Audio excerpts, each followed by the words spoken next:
It's impossible to separate the evolution of blues and jazz from that of gospel music, the former offering fun on a Saturday and the latter joy on a Sunday.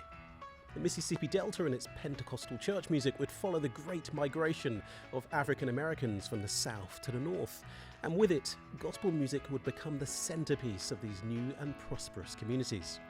Importantly, gospel choirs and bands would act as a great academy of the musical arts, honing the skills of some of the greatest African American musicians and composers over several decades. But where is gospel music today? And to understand the music, where do we start? This is Start Here, the podcast from the Associated Board of the Royal Schools of Music that really is about getting under the skin of a genre. I'm a pianist, composer and producer in a genre I call classical soul. I live in that world. But what about the worlds of heavy metal, experimental, Latin, dubstep? Well, they're all featured on this special series of Start Here. And a very warm welcome to my guest for this episode, the shining light that is the celebrated broadcaster, singer and actress, Jumoke Fashola. Jumoke, how are you? You can't take all those compliments, can you? No, I literally can't. I think don't over-egg the pudding. No, expectation is harder. I am not over-egging at all. I've spent so many happy hours listening to your singing, your acting, and it is just amazing. That's very kind. Your career. So I'm so thrilled to be in your company this afternoon and really looking forward to this conversation about all things gospel. Yeah. And as we do on this show, we always start with elevator pitches. Yeah. So pithy elevator pitch. Why should people listen to gospel music? You should listen to gospel music because it is one of the rare forms of music that connects the body and the soul. And it doesn't matter what your background is. The energy of gospel music will always move you. It will find you. It will find you. Yeah. It will wash out the dark places. It will bring you to the light, Ah. whatever your light might be. Yes. And it is a music that is the music of the people. It is a raw, passionate, really integral part of every fibre of everybody's being. Once you listen to it, it won't let you go. So gospel music is where it's at for me. That is so good. That is so good. Thank you for that. So can we often get into the foundational DNA of particular genres in this show. So should we try and do to that? Sure. We've got a piano and obviously we have your voice. We have your playing. And so very broad brushstrokes. How can we define the musical characteristics of gospel? What makes gospel gospel? I suppose you do have to go back on its history because when you think back to its emergence, I mean, there are stories about the African American experience of being engaged or slaves, and the notion, you hear these stories where some of these songs came from a sort of call and response, a way to communicate with others so that the master wouldn't know what was going on. There is that version of it. That's why you get something like "Wade in the Water," The codifying. Codifying it. You've also then got the folk music that then emerged. So it's sort of like 1800s. You get that folk music that emerges that begins to pull various elements together. And there's also the third element of the hymn that began in the church, whether it was in, the Presbyterian church or the Baptist church, which would have been very straight-laced and very proper. Yes. That is then brought into the black church, that then becomes this explosion of, well, how can I express myself within the confines of what I've been offered by the master, so to speak. So there are all these seedlings that come from it. And you can't forget as well, one other thing is the roots that come from Africa. Yes. So the notion of the drum, the notion of the ring rhythm, shout and the shout and the response and all of that kind of stuff. So it is a music that is infused with the experience of people. It is the music that is infused with the journeys of people, from the origins of people, from their experiences. They come together and coalesce in a way that is really magical. Should we take the Amazing Grace in a really straight way and try and illustrate how that might become? Okay, I'm going to apologize to every gospel singer right now because I am not a gospel singer and I just want you to know that.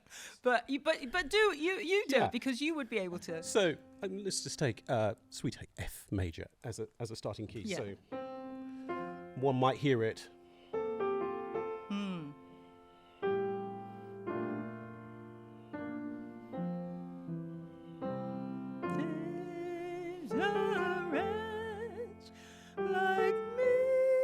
high for me, but anyway, there we go.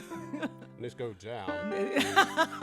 In grace, how sweet the sound that saved a wretch like me. Etc. Yeah, so very straight, yeah. So should we try and infuse that with the kind of the black experience? Yeah. And so I'm, in the way we were using 4/3 suspensions and 5/1 cadences, etc. So we start that one. Amazing grace, how sweet the sound. And also there's that hold. So sometimes, the singer goes, this is what is so magical about musicianship in the church, which is why it becomes a school, is because every musician who's brought up in the church knows that you can't get ahead of the singer. No. You have to kind of... Let's try that, because I heard that wonderful suspension that you're alluding to. Let's just do it again. Amazing grace, how sweet the sound that saved. And even that is really simple to me. I'm not a gospel singer, so I really feel, but there is that sense of, so sometimes you would just get, amen, and the whole church would be like, just waiting. Yeah. And then there'll be those sisters going, okay, we're ready, we're rocking and we're rolling. Yeah. And then you would get, so when you get to, it's a weird key for me because it would be somewhere in G, but I mean, it would be like, and then you get to, how sweet the sound, saved a wretch like me, and me, I was. Yeah, you see, it's that kind of thing, Yes. and that's what the musicianship in the church is like. It's like there are two things. There's the sermon, and all the musicians have to know. They have to. They will call it. Someone will be calling the chorus, the leader, the pianist primarily, but the idea of it is not just about the musicianship. It is about the spirit. It is about, can I follow this person in a way that enables them to bloom, that gives them space and freedom, but at the same time keeps them on track, so to speak. And if you've ever been to, and honestly, I encourage everybody to go to a church, a black church, where they do proper gospel music. What you will find is that the preacher starts and he's just going, praise the Lord, hallelujah, and somehow the musicians know exactly where he's going. I love it when that happens, and I watch those videos as well. Yeah. And you watch, and the music kind of seeds, and it grows and it evolves. Yeah. And it's also beautifully intuitive, obviously informed by understanding. They call it the Great Academy of Gospel Music, don't they? Yes. But magical experiences. So the DNA is born from so many different things. Yes. It is, but at its heart, gospel music is the music of, it is a music of service to the belief that you have. And I know we'll talk later on, Alexis, about the various strands that come from that. But at its core, that is what it's about. And that's the reason why for many, many years, if you were a singer in the church, if you were a gospel singer in the church, or you played in the church, and suddenly you went out of the church and you were playing mainstream soul music, they were like, you've lost your way, and all of that kind of stuff. And so at its core, when you hear gospel musicians who are dedicated to its origins, i.e. the music of service, that's what you hear. And praise. And so praise. It's inextricably linked to that. Yeah. When it's divorced from that act of praise, does it cease to become gospel music? It's a very interesting question. It does and it doesn't. So it does, because it's not doing what it was originally meant to do. It was there to, bring people to God. But its essence is so powerful that even if you don't know its roots, somehow it still communicates. Yeah. And that's why sometimes you'll hear a singer. I mean, I think like Misha Paris, for instance. Yes. You will hear, I mean, and Misha, I love Misha to bits, but her roots are gospel. Yeah. And you hear it, and you maybe you don't know what it is, but it's there. Yeah. It's seeded, is the wonderful word you use, in every aspect of the music that she does. Yeah. Instrumentation. So just to stay with foundational DNA for a moment, what can one, if one went to a church to experience the spirit and the music, what would one expect to see and hear in terms of modern gospel instrumentation? Sure. Well, I mean, the organ, it has always been an integral part. The Hammond, and also when you go back, you would have had maybe a piano, you would have had an organ. And I always think that organists in the church are just amazing, because you've got everything. You've got everybody pulling out the stops and doing all this and just moving, like they're just moving. Like, so you've got that. You've got, I mean, in the sacred church tradition, you'd have the steel guitar, which is also quite an unusual sound. But in the sort of more mainstream, most of it would be organ, piano. Nowadays, of course, you'd have guitar and you would have drums. And you may occasionally have a wind instrument, but most of it would be along those lines. Yes. Now we've touched on, or rather, you touched on the function of gospel music. Yeah. And can we expand on that a little bit for our listeners, and how it was born, and how it was amplified, how it came into being? Yeah. So I did mention earlier on that there was the notion of the call and response. So slaves running away, an opportunity to utilize music in order to communicate. That was one thing that we're told.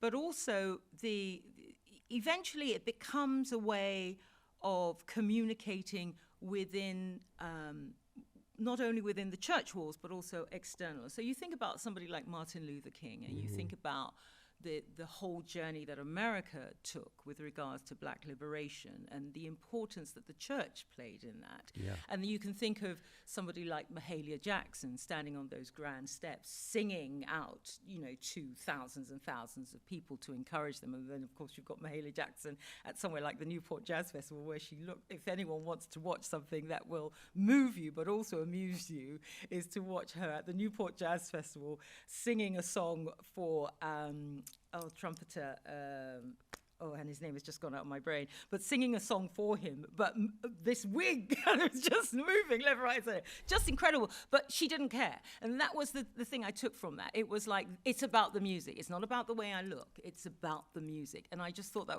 that's a one. Louis Armstrong is a wonderful illustration of that. So the function was about binding. The function was about community. It was about, how do we communicate with each other? How do we communicate with God? These are the key things. How do we bring our gifts, whatever they might be, vocal, instrumental, how do we bring them to the altar and say, you can have all of me? Yes. And all of me is my artistry, my voice, whatever it might be. And that has been an integral function for gospel music. It's also, to a certain degree, been a tool for evangelism. So, i.e., taking the message of the church out of the church onto the streets. The first time I went to New York, I did this sort of church run, which was like, on a Sunday, I was with some friends, and they were like, right, we're going to do a church run, which meant that from 9 a.m. in the morning till about, I think it was about 8 o'clock at night, we were going to go from church to church to church to church to church. And whether you were a believer or not, by the end of it, you were like, these people can sing, everybody can sing, and it has that dual function of a way of welcoming you into the space, but also a way of saying, this is who we are, this is why this is important, this is why this music has lasted this all many years. I was reading a sort of potted history of gospel music, some incredible names and innovators and visionaries. One in particular kept cropping up, that of Thomas Dorsey. Yeah. Could you tell us a little bit about him? He's he is considered, I suppose, the father of gospel music. The whole, in a way, him bringing those hymns to the table, bringing them to the church, finding a way to make it accessible for many people who may not.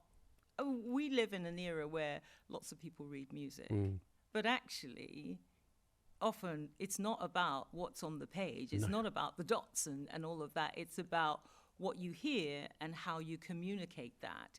And that's what he did. I mean, he, scored and did all of that. But I think the most important thing was that he brought it to the church in a way that made it accessible for everyone. I mean, you think back to music, I suppose, here in the UK, where you would have, you pick up a sheet music and everybody stand around the piano and sing. It's a bit like that, but it was just much more in the service of God. It was much more about, okay, we got this now. What do we do with it? How do we make it our own? How do we find liberation within it? And he just had a marvelous way of doing that. And we're talking about some 3,000 pieces of music here, songs and hymns. Who are some other figures who've contributed? Well, I would say James Cleveland started the Gospel Music Workshop of America, a legend of a man. I mean, an absolute legend. And his thing was that he wanted people to come together to be able to create the highest form of music. So that's why it's called a workshop in a way. It's that idea of, right, okay, we're all going to come, we're all going to sing, but we're also going to learn. We're going to become something more than we are. So we are going to leave with more than we came in with. And we are going to be able to sing these songs, etc. Also, hugely, I mean, when you think about Aretha Franklin and the influence he had on her, one of my all-time favorite albums is the Aretha Franklin Amazing Grace album, which is, for me, of its time in the 1970s, the definitive album that you should all listen to. If you want one piece of music. There we go. We've got that. That's early. But that's fantastic. That's what we want. Yeah, if you want one piece of music, that would be that album. There are a couple of versions of it, but that album, Amazing Grace, recorded in 1972, is one of the most phenomenal albums you will ever hear. I mean, I know every lick on that album. I would never dare sing any of it, but I know every lick on it. Yeah. And I think what is so marvelous about that is that Aretha was, at that point, at the height of her own, or emerging in terms of her own sort of like soul R&B career. And yet she went back to the church to record this album. Was that the one she... because I think I saw a video of that where it's a live recording. Yeah, it's a live recording. It's a live recording. And that's the other thing, is like, there was none of this gimmick, that you could play around and kind of... This was live. Yes. This was live, and she was on form. And there is a wonderful speech that her father gives where he says something along the lines, and this is a paraphrase, where he says... you think she's left the church, but he goes, she has never left the church, and she is just an amazing singer. And it's a really moving thing. And there's a whole series, or I think it's just a film about that album in particular, which is well worth watching. So we discussed the origins, or some of the origins of gospel music. Tell us about your own personal journey. I know that obviously you have so many talents. I've touched on them. Don't worry, I won't embarrass you again. Thank you. But your musical journey and your affinity with gospel. Tell us a little bit about your formative years, if you would. Well, it's really interesting because I came to gospel music late. It wasn't the music that I grew up with. Yeah. The music I grew up with, my background is Nigerian, and the music I grew up with would be the Fela Kutis of this world. It would be, so the Afrobeats, what at the time was Afrobeat. Yeah, exactly. Yes. There wasn't, it wasn't what it is today. I learned that on series 2. Yes, Afrobeat as opposed to Afrobeat. Exactly. It's an important distinction, isn't it? It's an important distinction. But also I grew up with the Ebenezer Obeys of this world, the King Sunny Ade, so a kind of mixture of Fuji, Afrobeat. I mean, just a whole smorgasbord, really, of very rich. And as somebody who worked, my background, one of my things I do as an actor, I ended up training with lots of musicians who were traditional musicians. So, for instance, I'm obsessed with the talking drum, for instance. So because it can say my name and West African, West African yes. musicality. So it's a very different kind of thing. And then I got into sort of Diana Ross because I wanted to be Diana Ross. You wanted to be Diana Ross? I wanted to. Well, you wanted to meet Diana Ross. I wanted to meet Diana Ross, but I wanted to. Diana Ross was really inspirational to me, and that was kind of my the blues in the film that she did about Billie Holiday was really poignant for me, and I just thought, oh, that would be a very interesting thing to do. And then I was asked to do a radio show, which was predominantly a gospel radio show. So I was like, oh, okay, and I'll learn a bit more about the music. And that's really, I think, where I first began to discover the music, and then became completely obsessed by it, because I just thought, gosh, this is so incredible. It's so life-affirming. It's never boring. I think the thing about gospel music that I love the most is it's never boring. It's never the same. There's always something going on. And so and that's the route I took into it. And then ever since then, I mean, I've attended the various gospel awards and met some of my heroes, Shirley Caesar, Kirk Franklin, Dorothy. Is it Dorothy Norwood? Dorothy Norwood. I mean, just all of those. Donnie McClurkin, I was very fortunate enough to be asked to introduce his Live in London album, which came out several years ago. So I've kind of been enmeshed ever since, really. Beautiful. Some of the figures, we've already discussed them, we've touched on them.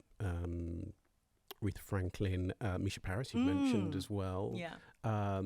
So some of those singers who somehow transcend the genre, if I can put it like that, and straddle the commercial world. Yes. I say straddle the commercial worlds. Of course, people like James Cleveland, I think he had success, selling sort of million I mean, sellers. were successful. They were successful commercial artists. Successful, But in terms of conventional notions of commerciality in the music world, so many of them seem to have come from that gospel tradition. Yeah. Have they always then been accepted? Has it always worked in reverse? That's an interesting question. No. Okay. So, I mean, for instance, Sister Rosetta Tharpe, who extraordinary guitarist, some consider her, the mother of rock and roll, those kind of influences that she'd had. Incredible. Electric guitar. The first great American gospel star. Yes, and she was amazing.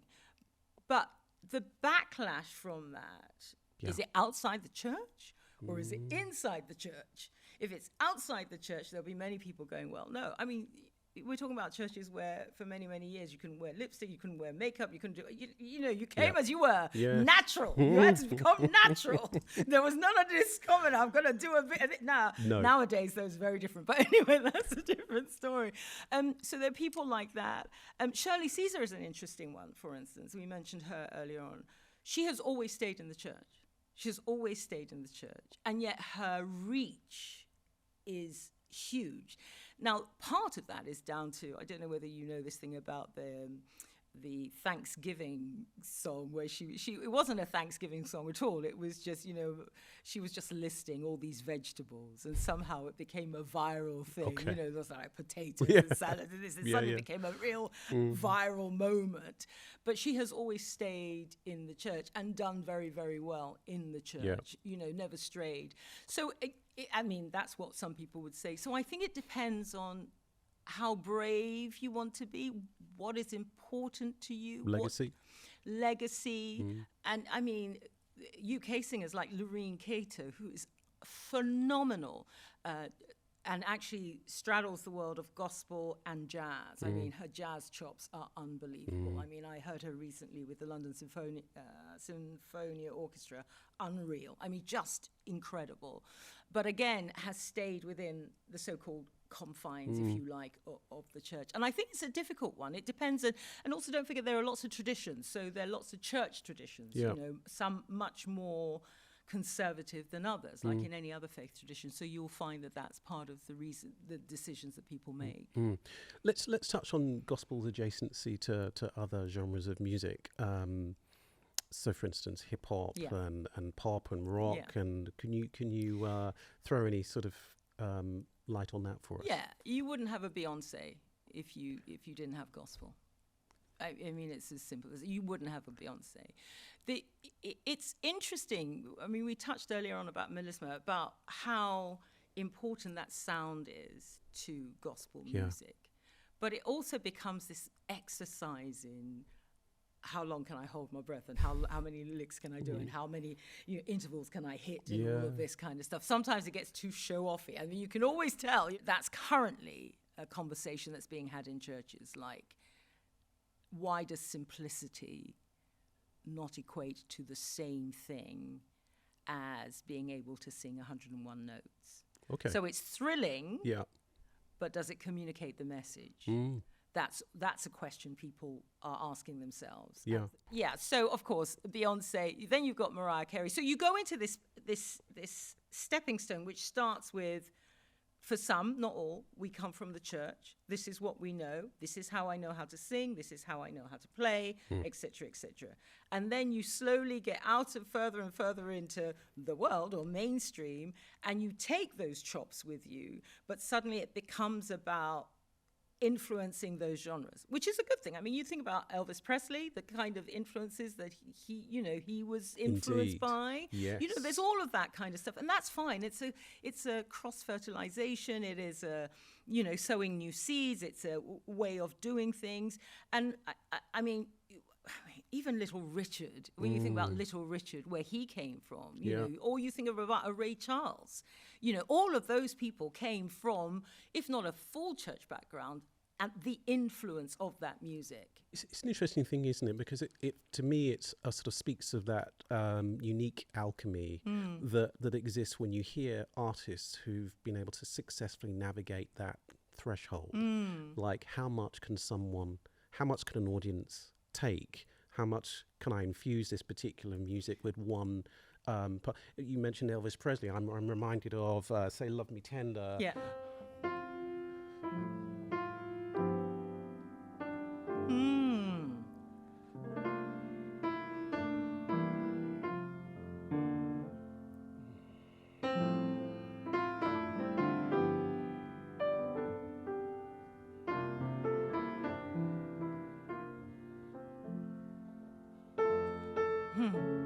There's so much gospel inflection in that music, isn't there? Yeah. But there, for me, and I find the same in my own work, there's a kind of, it's like this careful balancing exercise, and how much do I need to subtract? Yeah, interesting. How much can I add? Yes. In terms of that point of accessibility. Yes. And it's an interesting thing, because if you think about Whitney Houston. Yes, perfect example. And her mother, Cissy Houston, who of course was legendary in her incredible singer. Yeah. Whitney there was always gospel. In Whitney's music, and people may not have known it, but my goodness me, there was gospel. Always, yeah. It was just incredible. And some of the most magical moments are when she's just singing. I went to a concert where she was just singing. There was no just the voice, just the voice. Yeah, totally. Just easy, and it was just like she did a thing with CeCe Winans. They were good friends, and they just sang together on stools. And I think that's, for me, the essence of gospel, is that you sit there, and it's that thing of, I have no other way to explain how I am feeling, so I am going to explain how I am feeling through this song. With humility. That's it's the lack of, for me, and in my lay understanding of gospel, the lack of affectation as well, which is so beautiful and revealing. And we've covered so many names. We'll cover more later, but a figure that I still listen to today is, and I think you've already mentioned, Kirk Franklin. Yes. Really important figure in gospel music. Yeah, I mean, he is a powerhouse. He is a ball of fire. I mean, he's incredible. I mean, the first time I met him, I was very confused. I was like, because I wasn't sure what the message was. Really? Just like, Yeah. and you're leaping around on stage, you're doing all of this. But my goodness me, did he grab your attention? Yes. And every single song he ever writes has a message. Yes. You be grooving there going, oh yeah, stomp, and you'll be doing all of that, and you'll be like, oh, and then if you really listen to the lyric, he's got it, and he's got it layered, and he's got all those sounds layered with all those singers. He's very clever use of vocalists, actually, I have to say, just the way he layers sounds.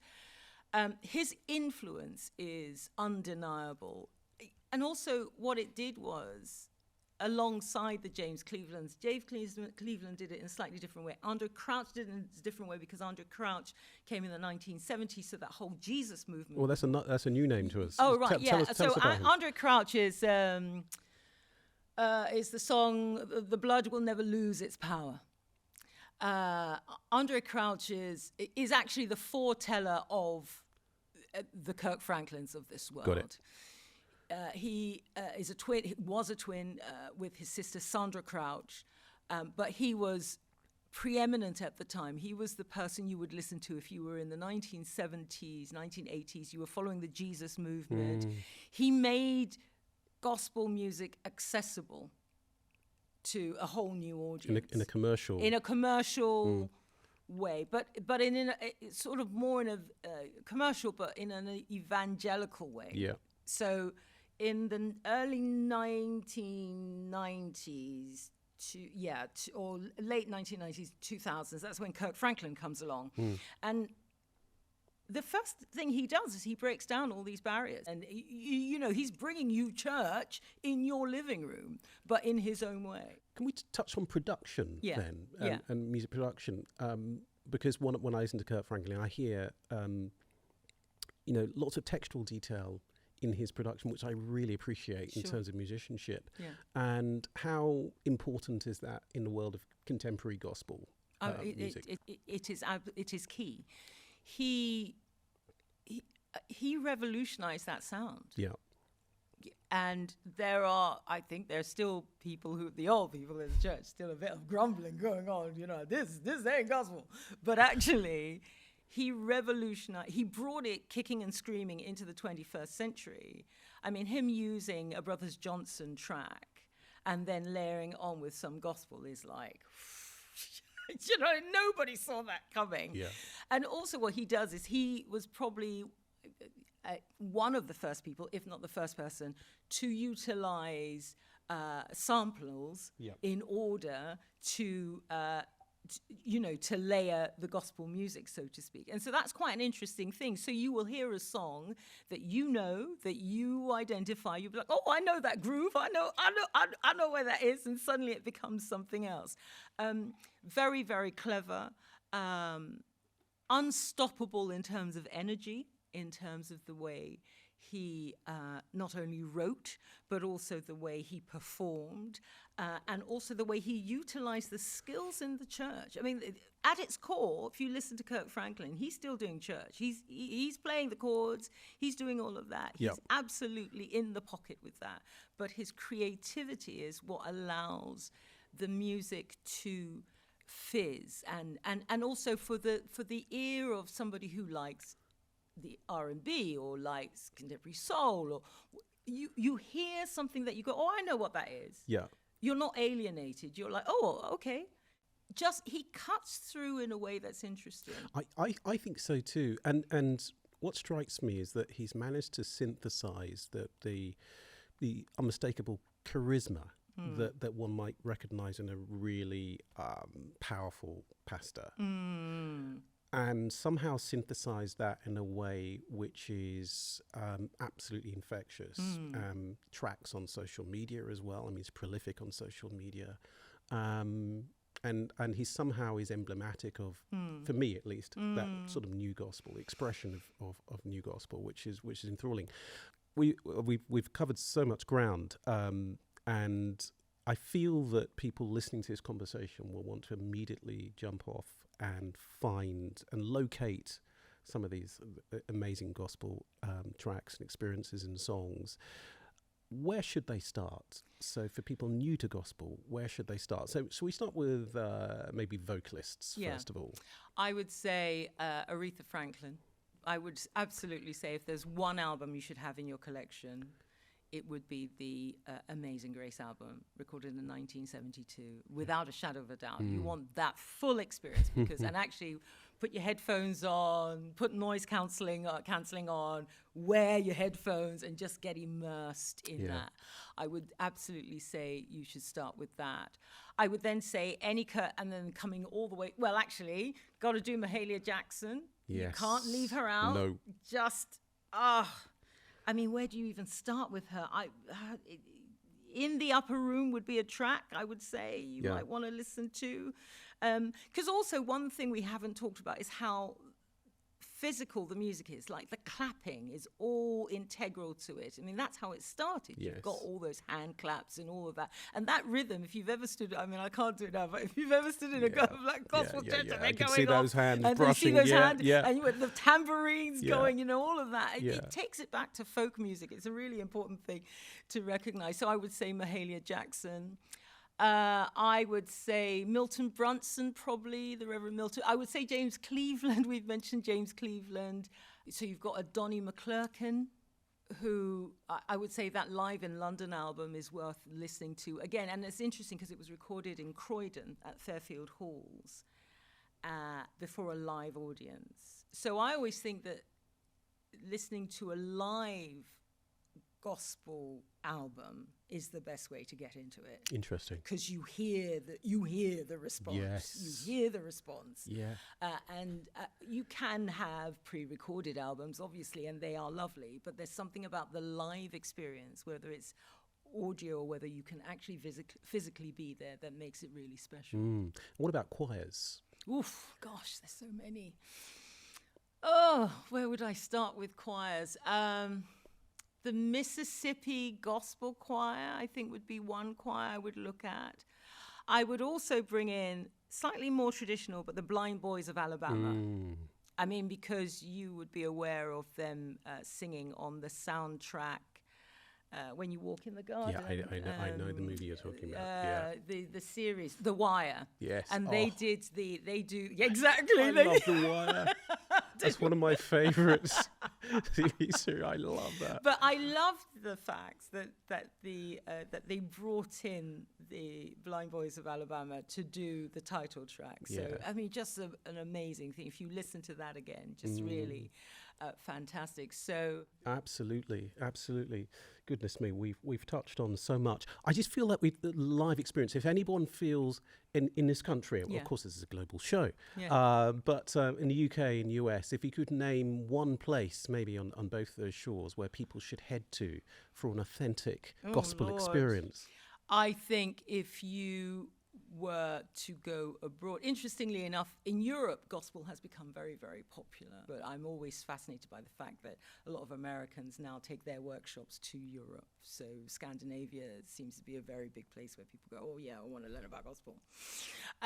But in America, I mean, literally go to any church on a Sunday. Just find a black church. And there are places you could go. You could go to the Winans Church. You could go to Donnie McClurkin's church, which is just outside of New York. I mean, so there are places. But I would say just the smaller the city, the better. I mean, but I mean, anywhere in Atlanta, in Dallas. I mean, just it's there, ubiquitous. On a Sunday, you would.